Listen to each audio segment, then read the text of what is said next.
Yes. Welcome to my work creative. ఇప్పట్లో regular pattern కాకుండా కొంచెం డిఫరెంట్‌గా కొత్తగా అయితే మనమైతే కంప్యూటర్ వర్క్ అయితే చేస్తున్నాము.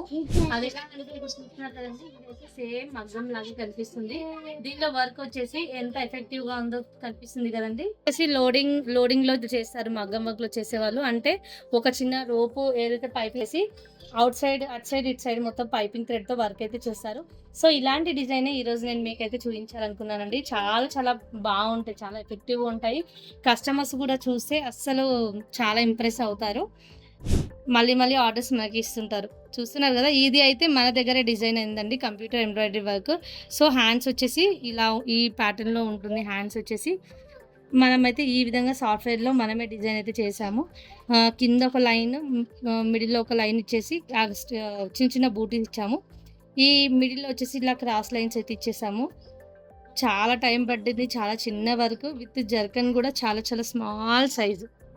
కనిపిస్తుంది గదా! ఎంత బ్యూటిఫుల్‌గా ఉందో. చాలా చాలా బావుంటుంది వర్క్.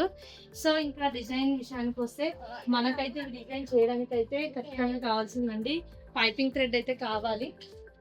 సో, పైపింగ్ థ్రెడ్ అయితే తీసుకున్న తర్వాత డిజైన్ మనం ఎలా అయితే స్టార్ట్ చేస్తామో యాజ్ యూజువల్ స్టార్ట్ చేసి డిజైన్‌లో అయితే ఉండదండి. ఈ థ్రెడ్ పెట్టుకోవడానికి ఆప్షన్ అయితే లేదు. సో, మనమైతే ఏ విధంగా చేసామో ఒక్కసారి చూడండి. ఈ విధంగా చూస్తున్నారు గదండీ! పైపింగ్ థ్రెడ్ అయితే ఎక్కడైతే ఉంటుందో అక్కడ జరీ ఏదైతే ఉందో ఆ జరీ మధ్యలో వచ్చేసి మనమైతే ఈ విధంగా చేసేస్తున్నాం. అంటే పైపింగ్ థ్రెడ్ అయితే అదే విధంగా పట్టుకోవాలండి. పైపింగ్ థ్రెడ్ అయితే తీయకూడదు. తీయకుండా అదే విధంగా సేమ్ అలాగే పెట్టేసుకోవాలి. చూస్తున్నారు కదండీ! ఈ విధంగా పెట్టుకొని మధ్యలో వచ్చేసి మన రోప్ అంటే పైపింగ్ థ్రెడ్ ఏదైతే ఉందో ఆ పైపింగ్ థ్రెడ్‌ని ఉంచేసుకోవాలి. జరీ ఏదైతే జరీ జరీ వచ్చేసి పైన కింద వచ్చేలాగా రోప్ థ్రెడ్ ఏదైతే ఉందో పైపింగ్ థ్రెడ్ ఏదైతే ఉందో అదొచ్చేసి మిడిల్‌లో వచ్చేలాగా చూసుకోవాలండి. ఈ విధంగా ఎంబోస్ అయితే అవుతుంది వర్క్.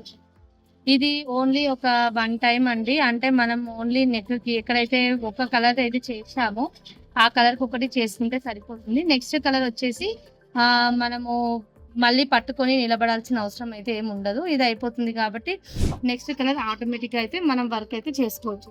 చూస్తున్నారు కదండీ! ఎంత ఎఫెక్టివ్‌గా ఉందో.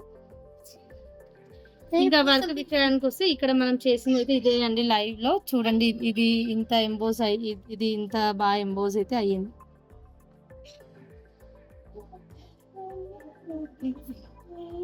చూసారు కదండీ!